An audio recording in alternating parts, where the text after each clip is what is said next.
Assalamualaikum warahmatullahi wabarakatuh. Nah, teman-teman, di kesempatan kali ini kita akan sama-sama belajar tentang makharijul huruf. Nah, makharij itu artinya tempat-tempat keluar. Jadi, kita akan sama-sama melihat di gambar-gambar berikut di mana saja sih tempat-tempat keluarnya huruf hijaiyah itu. Nah, tempat keluarnya huruf hijaiyah atau makharijul huruf itu yang pertama ada halqiyah. Nih, halqiyah itu ada bagian tenggorokan. Lalu ada lisan. Ya, lisan itu lidah, di bagian lidah. Ini seperti teman-teman lihat tuh ya. Dia sudah ada tempat-tempatnya tuh, dari tenggorokan huruf apa aja, lalu dari lidah ada huruf apa aja, dan lalu ada syafatain ya. Syafatain itu artinya dua bibir. Nah, ada beberapa huruf yang keluarnya dari dua bibir. Lalu setelah syafatain ada al-jauf. Al-jauf itu artinya rongga mulut. Nah, yang terakhir ada al-khaisum. Nah, itu al-khaisum itu dia di dengung ya, adanya di hidung. Nah, untuk lebih jelasnya yuk sama-sama kita lihat PowerPoint-nya. Ini sengaja ya saya sertakan gambar supaya kita bisa mengira-ngira di mana sih posisinya. Dan juga ini ada tulisannya juga, mungkin barangkali teman-teman mau mencatat, jadi bisa lebih jelas ya. Tulisan disediakan, gambarnya juga ada, dan ini saya sengaja pakai kamera depan ya, mungkin supaya bisa mempermudah cara pengucapannya juga ya, terlihat seperti apa. Nah, makhraj huruf yang pertama itu ada di tadi ini tenggorokan ya, halqiyah. Nah, bagian tenggorokan ini sebentar saya coba pakai tunggu. Nah, ini bisa coret-coret ya teman-teman. Nah, ini dia ada pangkal tenggorokan. Ini yang paling bawah nih disebutnya pangkal tenggorokan. Nah, nih ya teman-teman, yang saya tunjuk nih yang ada garis-garis merah ini. Anggap ini spidol saya untuk menulis ya. Di sini ada pangkal tenggorokan ya. Lalu ada pertengahan tenggorokan dan ada ujung tenggorokan. Kenapa dibilang ujung? Iya, karena setelah dari sini dia ke atas lagi itu masuknya sudah mulut, sudah tidak tenggorokan lagi ya. Jadi pangkalnya di sini. Nah, di pangkalnya ini ada huruf hamzah dan ha ya. Jadi kalau teman-teman mengucap hamzah ini kan kalau dikasih harokat ya fathah misalnya a. Nah, teman-teman coba jarinya taruh di sini di bagian ujung, di bagian pangkal tenggorokannya ya. Bagian pangkal, coba kalau teman-teman bilang ada getaran di situ karena memang huruf hamzahnya keluarnya dari situ ya. Nah, a, i, u, hamzah di situ sama h. Nah, ini kalau ini h besar ya kan, karena ada lagi nanti atasnya h, terdengarnya lebih jernih. Nah, ini yang ada di pangkal tenggorokan itu h besar ya. Nih yang ini nih. Nah, ihdinas siratal mustaqim. Nah, lalu ada sini yang bagian pertengahan ada ha dan ain ya. Ini saya tunjuk jadi dia warnanya berubah jadi pink. Nah, ini ha. Jadi kalau pengucapan huruf h itu dia terdengar jernih ya. Ha. Nah, kalau yang ini h besar dia agak berat terdengarnya. Nah, kalau yang ini lebih ringan, yang ada di pertengahan. Ha ya. Lalu ada ain. Nih ada a'udzu. Nah, ini biasanya di saat pengucapan ta'awuz nih harus diperjelas mana yang hamzah A yang pertama, lalu yang kedua ain. Nih, gimana cara ngebedainnya? Sudah pas atau belum? Nah, lagi-lagi kita bisa coba dengan menggunakan jari kita. Nah getarannya gini. Nah, itu ketika nah nanti posisinya berubah dia. A'udzu. Nah, kayak gitu. Ain ya. Kalau pengucapan ta'awuz nih perlu kita perhatikan antara pengucapan si hamzah dengan si ain ini karena makhraj hurufnya berbeda. A'udzu billahi minasyaitonir rajim. Nah, seperti itu. Lanjut ke yang ujung tenggorokan. Nah, ini ujung tenggorokan ada kha dan ghain. Nah, ini kalau teman-teman mau mengucapkan kha nih yang saya titik-titik merah ini ya, kha itu seperti orang mau buang dahak. Kha ya, kha. Kalau belajar makhraj huruf di awal memang kita ya harus berusaha mau membuka mulut, mau mencoba menganalisa dari mana sih keluarnya ya. Nanti kalau sudah fasih ya kita mulutnya nggak terlalu terbuka juga tetap fasih, kha gitu. Kalau di awal-awal kalau takutnya nggak pas itu bisa dicoba kha agak dibuka mulutnya, dirasa-rasa seperti buang dahak, kha ya, atau seperti orang mengorok seperti itu ya. Lalu ada ini ghain ya, ghairil maghdubi, nah ini ada di ujung tenggorokan. Nah ini nih dari sini nih yang saya garisin nih ke bawah itu makhraj hurufnya, tempat keluar hurufnya di tenggorokan. Jadi huruf yang ada di sini itu keluarnya di situ di tenggorokan. Hanya saja bedanya ada yang di bagian pangkal. Nih yang pertama ada yang di bagian tengah, ada juga yang di ujung tenggorokan. Nah, itu namanya halqiyah, tenggorokan. Lalu selanjutnya ada yang bagian lisan. Nah, di bagian lisan ini hurufnya banyak. Nah, ini kayak saya kalau mau tunjuk-tunjuk kayak tadi nih harus pakai kayak tadi tuh, cari ininya dulu sebentar ya. Ini posisinya mana nih?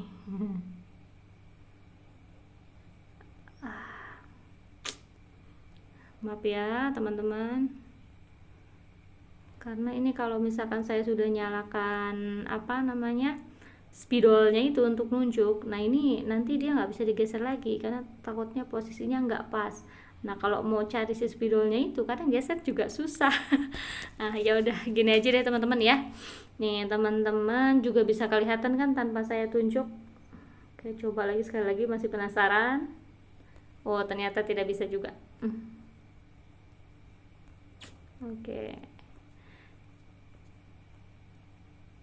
Nah, ini kita akan bahas yang makhraj hurufnya dari lisan. Nah, dari lisan ini, nih teman-teman lanjut tadi dari kerongkongan naik ke atas ada huruf qaf. Nah, huruf qaf itu dia adanya di langit mulut bagian belakang, seperti kayak orang mau menelan sesuatu gitu. Ya, jadi dia di pangkal lidah dan langit-langit mulut bagian belakang. Qaf ya, gitu. Kayak orang menelan sesuatu ya. Karena memang posisinya juga gitu, dari bagian mulut ke belakang ke tenggorokan kayak mau menelan Nah, lalu dia agak maju sedikit ke depan itu ada kaf. Kaf. Nah, kaf itu dia pangkal lidah bagian tengah dan langit mulut bagian tengah ya. Jadi dia udah mau ke tengah. Kalau yang tadi kan lo itu cenderung mau ke tenggorokan ya. Kalau kaf itu dia makin ke depan jadi ke tengah. Kaf. Ku. Nah, lalu untuk selanjutnya yang di bagian lisan juga ini dia di sisi lidah nih, nih kan lidah nih, nah bagian sisinya nih kanan ataupun kiri boleh salah satu, dia menempel ke gigi atas, gigi geraham. do, boleh ke kanan, do atau ke kiri, do. Nah, itu senyamannya teman-teman ya. Kayak contohnya waladdallin. Nah, itu kan saat mengucapkan do. Ini tepi lidah yang pinggir-pinggirnya ini menyentuh gigi geraham ya. Lalu masih di bagian lisan. Nah, dia ini di huruf bagian tengah. Ini nggak apa-apa teman-teman ya, nggak saya tunjuk-tunjuk seperti tadi. Ini karena agak susah saya menemukan apa sih icon spidolnya ini digeser. Ya, mudah-mudahan tetap bisa dimengerti ya teman-teman. Nah, ini di bagian tengah lidah nih ada jim, sya, dan ya. Ya. Nah, itu kalau mengucapkan jim, kalau dikasih harokat ja, ji, ataupun ju, nah itu bagian tengah lidah, di bagian tengah dia nempel ke langit-langit mulut atas ya. Ja, ada ji, ju, nah tetap lidahnya menempel ke langit-langit atas. Sya, shin, sya, shi, shu. Nah, ini di dalam mulutnya lidahnya menempel ke atas bagian tengah ke langit-langit mulut. Ya. Nah, itu. Ja, sya, ya. Ji, shi, yi. Ju, shu, yu. Nah, apapun harokatnya, tetap posisinya hurufnya itu berasal suaranya dari kalau kita tempelkan lidah tengah ke atas. Nah, kalau misalkan lidah tengahnya ini kita nggak tempelin ke atas, coba bilang ja, tapi lidahnya nggak boleh nempel ke atas. Nggak keluar suaranya, suara ja-nya nggak keluar. Ja. Nah, jadi dia suaranya ada karena menempelkan lidah ke atas. Kalau tidak ditempelkan tidak ada. Susah, nggak ada suaranya. Jadi buka mulut aja ya. Lalu ini yang masih di huruf lisan ya. Nih ada lam, nun, dan ro. Nih teman-teman maju ya. Itu kan kelihatan tuh hurufnya jim, shin, ya. Nama juga depan lagi. Itu di bagian ujung lidah. Nah, di ujung lidah ini dia menyentuh langit-langit mulut atas. Jadi kalau teman-teman bilang la, na, ro, nah itu lidahnya menyentuh ke atas. Masih di huruf yang lisan. Nah, kalau yang ini ujung lidahnya menyentuh pangkal gigi seri bawah. Da. Ini ujung lidah ke gigi bawah. Da. Pangkal gigi seri ya. Da. Ta. Jadi ke bawah. To menyentuh pangkal gigi seri bawah. Da, ta, to. Nah, ke bawah dia. To, ta, da. Nah, lidahnya ke bawah posisinya. Masih di yang bagian lisan. Nah, di bagian lisan ini ada so, sa, dan za. Ya, zai. So, sin, zai. Ujung lidahnya menyentuh dinding gigi seri bawah. Nah, so. Nah, ini lidahnya itu menyentuh gigi bawah. So, tapi suaranya itu dari atas kayak ada angin berhembus gitu. Dia melewati gigi seri atas dan bawah. Coba teman-teman dirasa-rasa. So. Kayak ada hembusan angin. So. Nah, posisi lidahnya ke bawah tapi ada hembusan angin di atasnya. So. Siratal. So. Ya. Sama ada sin. Nah, ada zai juga. Sin, zai. Seperti lebah. Sa, si, su. Nah, oh ya teman-teman, ini yang ada suara seperti kayak keluar dari melewati gigi atas ke bawah yang so ya. So. Nah, Kita lanjut masih di bagian lisan. Nah, yang ini ujung lidah menyentuh gigi seri atas. Nah, sekarang ke atas. Kalau tadi so, sa itu ke bawah, sin ya ke bawah. Nah, ini sekarang ke atas. Ujung lidahnya menyentuh gigi atas. Sa, za, za. Nah, seperti digigit ya, tapi jangan digigit. Jadi kayak lidahnya menempel ke gigi atas. Sa, za, zo, zo, ya, zo, minal zalimin, zo. Lalu, nah, sekarang kita ke yang ketiga ya. Yang pertama tadi halqiyah, bagian tenggorokan. Lalu ada lisan ya, yang ini ada syafatain. Syafatain itu artinya dua bibir. Jadi hurufnya itu keluar di bagian bibir. Nah, yang ini ada huruf fa. Fa itu ujung gigi seri atas menempel pada bibir bawah yang basah. Nah, ini bibir pada bibir fa. Fa ya, fa. Lalu setelah huruf fa ada juga huruf lain yang makhrajnya di syafatain, di dua bibir, yaitu huruf waw, ba dan mim ya. Nah, tapi keduanya ada perbedaan ada perbedaan antara waw yang mulutnya itu terbuka dengan mim dan ba yang posisi mulutnya itu tertutup. Jadi kalau kita bilang waw, wa, wi, wu itu terbuka mulutnya. Kalau tertutup nggak bisa, nggak keluar suaranya. Begitu juga dengan ba dan mim. Nah, ba. Nah, dia keluarnya di antara dua bibir, ba, ma. Nah, tapi keadaannya tertutup, ba. Kalau misalkan kita buka aja, maka yang keluar nggak jadi huruf ba, tidak huruf ba kan yang keluar, tidak huruf ma juga. Tapi kalau mulutnya tutup, ma, ba. Nah, itu seperti itu ya. Lalu selanjutnya ada al-jauf. Nah, al-jauf itu artinya rongga mulut. Nah, rongga mulut ini yang dimaksud adalah yang mencakup rongga tenggorokan dan juga rongga mulut. Jadi sebentar nih, saya coba pakai ini, pengen digambar sih, tapi ini mau coba cari sih. Ini dia. Nah, yang dimaksud dengan jauf tuh dari sini nih, semua dia mencakup dari rongga tenggorokan sampai ke rongga mulut, sampai keluar suaranya.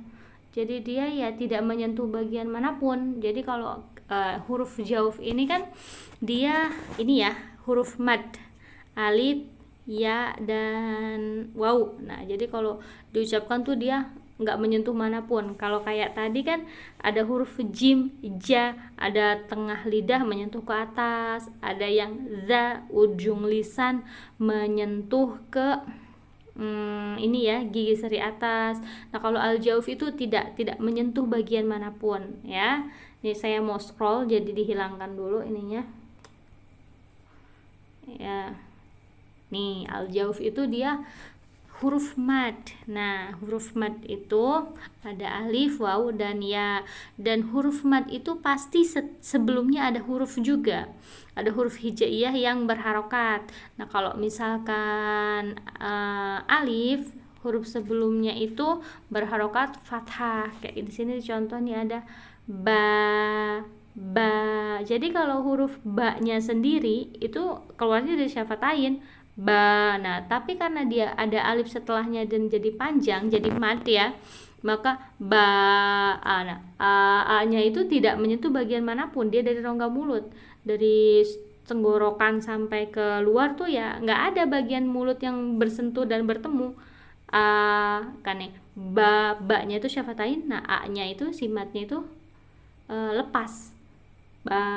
Nah, itulah kenapa disebut rongga mulut ya, karena lepas, nggak menyentuh bagian manapun juga.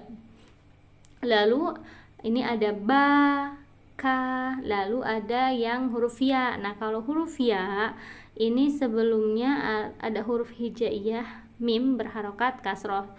Contoh lainnya si mad ini sebetulnya huruf apa saja, cuman kalau ada huruf ya sebelumnya berharokat kasroh itu dinamakan mad tabi'i. Nah, dia tuh juga sama dari rongga mulut, hamid. Nah, maknya ya tetap disyafatain, tapi pas dibaca hamid, hamid, nah itu mulutnya terbuka ya, dari rongga mulut, hamid, hamid.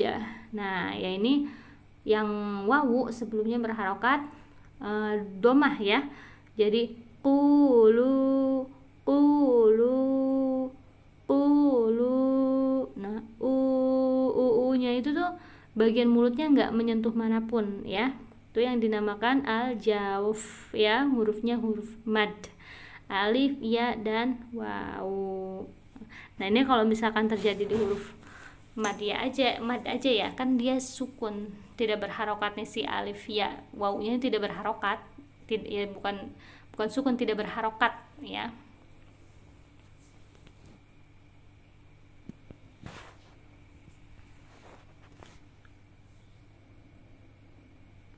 Lalu selanjutnya ada al-khayshum. Oh ya, ini yang sebelumnya nih, yang maksud saya tidak berharokat atau sukun itu, jadi dia nih kalau yang pada sebagian kata dalam bahasa Arab tuh kan kayak ka sukunnya tidak tertulis. Nah, tapi ada juga yang ditulis nih kayak hamid, ulu. Nah, ini wawunya kan disukunkan ya. Pokoknya waw sukun, ya sukun, sebelumnya berharokat nih. Kalau ya berharokat kasroh, kalau waw sebelumnya berharokat domah, lalu ini ada fathah sebelumnya berharokat alif. Pokoknya mad ya, baru dia makhraj hurufnya di rongga mulut, al-jauf. Lalu selanjutnya ini ada al-khayshum. Nah, al-khayshum itu di pangkal hidung, jadi dia tuh dengung ya. Huruf-hurufnya itu huruf gunnah, nun sama mim. Jadi kalau dibaca dengung dari hidung itu ada nun dan mim yang huruf gunnah. Contohnya di sini ada nun bertasydid inna. Nah, ini inna. Kalau ini kan keluar dari hidung nih. Kalau teman-teman tutup hidungnya inna, susah, nggak bisa. Suaranya juga jadi beda, jadi nggak dengung lagi karena hidungnya ditutup. Soalnya kan makhrajnya keluar dari hidung. Kalau tidak ditutup inna, inna. Nah, kalau ditutup susah. Sama yang ini, yang mim bertasydid juga. Duh, maaf teman-teman, ini ke scroll. Nah, ini mim bertasydid juga. Summa, summa, summa. Kalau hidungnya tutup susah, nggak bisa ya. Nah, teman-teman, jadi begitu ya. Jadi pembagian makhraj huruf ya berdasarkan makhraj ya, tempat keluarnya huruf ya, itu ada 5.